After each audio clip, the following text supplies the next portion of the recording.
Well, it's an all too familiar scene. Floodwaters rise on Fort Myers Beach as Hurricane Idalia's outer bands brought rough surf and some strong winds there today. Roads on the island were flooded for a while, but people were still able to drive through them, some in an effort to leave the island.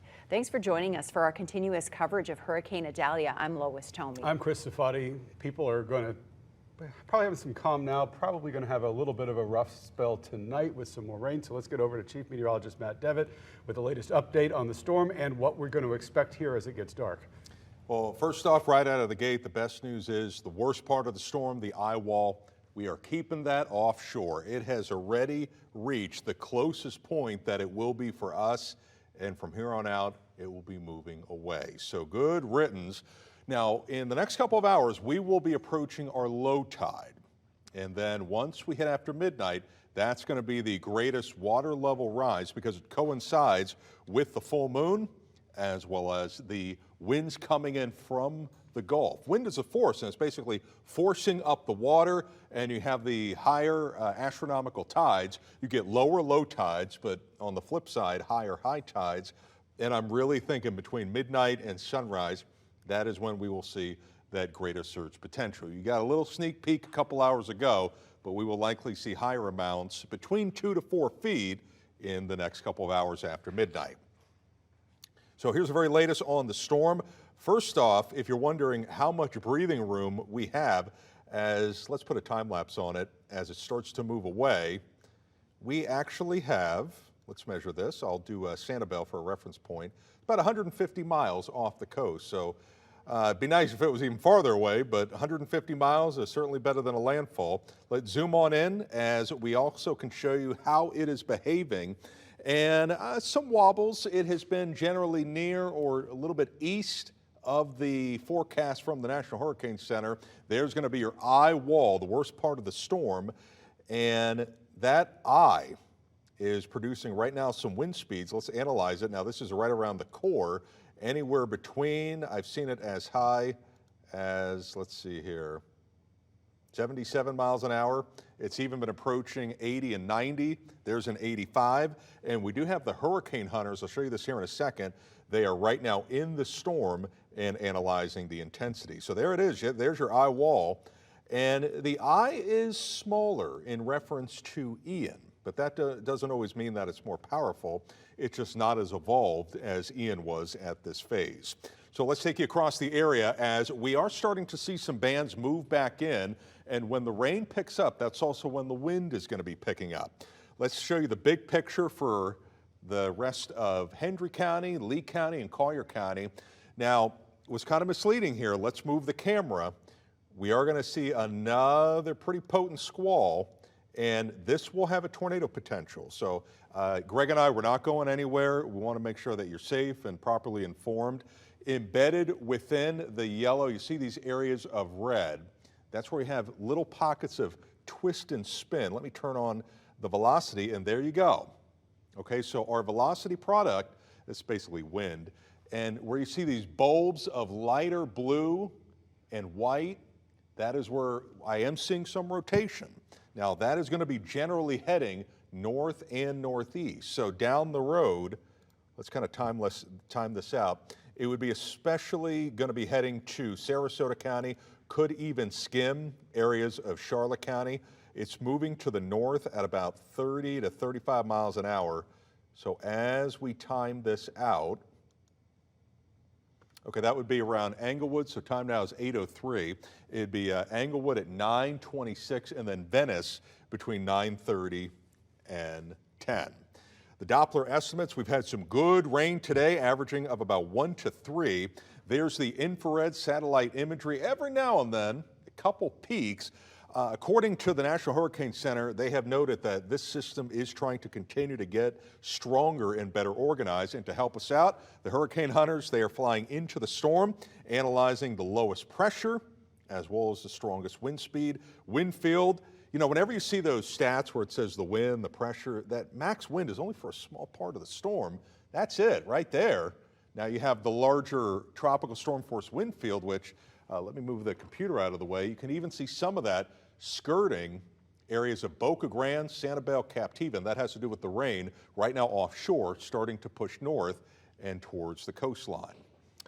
Okay, so I just got the brand new update, it looks like, with the 8 p.m. advisory. Okay? You have an update, Greg? No, I was just going to give you that. Okay. You're reading it right Yeah, now. 105 miles an hour. The Mine's pressure taking is, thanks, buddy. The pressure's at 965 millibars. Let's move the camera. And here is the overall thinking, as this will still be maintaining 105 equivalent power, the current projection 115. That is a slight reduction from earlier today, but still, they are expecting life-threatening storm surge, rough conditions for the Florida Big Bend. And that 105, here's how that works with our Saffir-Simpson scale. It's a 1 to 5 scale, and it's pretty much right in the middle between 96 and 110. You hit about 111 and greater. That's major hurricane status. That's Category 3 and above, and that is what they are expecting as it makes its landfall. Here is the projection as we zoom on in. Highest probability of landfall, not here, but for the Florida Big Bend. These were the models yesterday. Here's where they are now, except they have to get updated. Wind speeds locally are about 15 to 25 sustained. The greatest wind potential is going to be closer to the coastline. And today within the squalls, we have seen some gusts upwards of about 30 to even 50 miles an hour. Power outages averaging over 1,000, but considering we have about 1.2 million customers, that only equates to under 1% of the population, but still, we have 1,000 without power, but the power companies are doing a wonderful job trying to get everybody back online. Storm surge is going to be maximizing between midnight and 6 a.m., and then the tornado potential, and we had noted that with that band offshore, it's going to be closely monitored, and I am seeing some rotation within it. It's going to be with us from now, midnight, sunrise, and then eventually starting to improve as we go throughout the course of your Wednesday, mainly by the afternoon and evening. Here's the future track model. As in the hours ahead, we're about to call it a day and go to bed. This is around 9 and 10 o'clock. Let me show you midnight as we would see the wraparound bands of showers and storms as the core and the eye starts to move away, and that includes after midnight. One of the things I am going to be closely watching is what we call training, one after another, these narrow bands of some very heavy rain, and within those quarters, not for everybody, but for some, you can see a quick 2 to 4 inches of rain, even some spots higher than that, on top of what you have already seen. These are the winds gusting in the short term, and notice how within that squall, as it approaches Lee, Charlotte, and Sarasota County, you could see some wind gusts 30 to 50. As you go more inland, your winds are not going to be as high, but still breezy at times. Here's going to be some of the wind as we approach the overnight hours, and let's take a look at early tomorrow morning as we will see winds gusting inland about 25 to about 35. You go towards the coastline, that's where some 30s and 40s will be into the mix.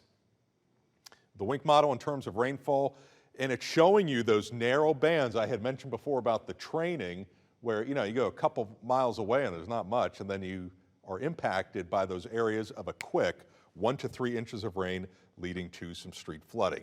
Here's the update from the National Hurricane Center. Life-threatening storm surge for the Florida Big Bend for the shading in pink, 10 to 15 feet. Tampa Bay is going to see scenes that they probably haven't seen in a long time, as they will also see a water level rise, and locally we are at 2 to 4 feet. Here's once again us revisiting the local high tide times, and that's going to be between midnight and sunrise. There's a look at those times, about 2, 3, and 4 a.m. Here's a look at Lee County. And if you're wondering why we're in this situation, you have the full moon. So that already creates the higher tides.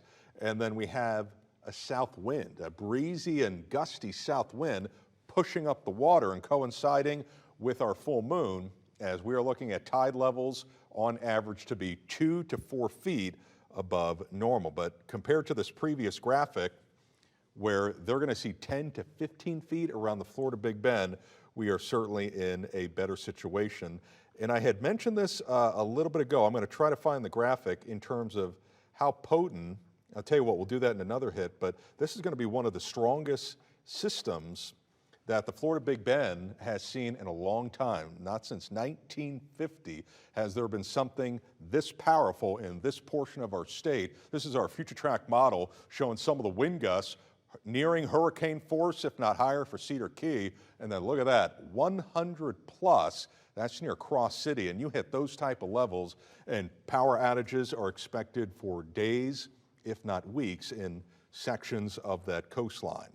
So here's a look at your 7 and 10-day forecast. I want to jump right to that, as we will see still some lingering impacts for your Wednesday. We're at 88, gradually getting back to normal on Thursday, if not already by that point. Then as we hit the weekend, back to normal, hot and humid, scattered storms as we look to enjoy our Labor Day. But we're going to continue to get you those radar updates, especially with that band with some rotation offshore as we go throughout every single hour of this evening